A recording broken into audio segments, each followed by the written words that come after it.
മലപ്പുറം തിരൂരിൽ റോഡിലൂടെ മലിനജലമൊഴുക്കിയ സംഭവത്തിൽ നടപടിയുമായി മോട്ടോർ വാഹന വകുപ്പ്.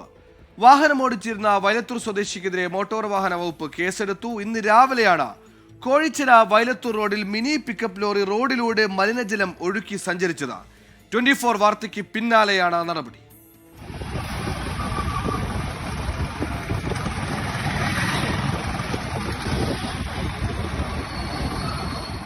KL 55 AH 6440 എന്ന നമ്പറിലുള്ള മിനി പിക്കപ്പ് ലോറിയാണ് റോഡിലേക്ക് മലിനജലം ഒഴുക്കിയത്.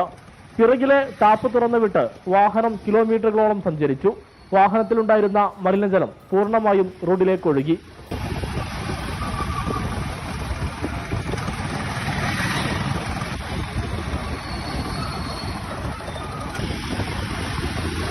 മറ്റു യാത്രക്കാർ തടയാൻ ശ്രമിച്ചെങ്കിലും ഡ്രൈവർ വഴങ്ങിയില്ല. സംഭവം 24 വാർത്തയാക്കിയതോടെ മണിക്കൂറുകൾക്കകം മോട്ടോർ വാഹന വകുപ്പ് ഇടപെട്ടു.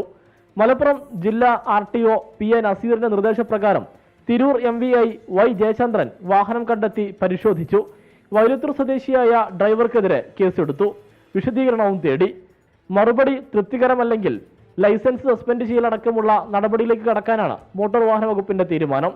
ഇത്തരം നിയമലംഘനങ്ങൾക്കെതിരെ ശക്തമായ നടപടി സ്വീകരിക്കുമെന്ന് മോട്ടോർ വാഹന വകുപ്പ് അറിയിച്ചു. സമീർ ബിൻ കരീം, 24 തിരൂർ.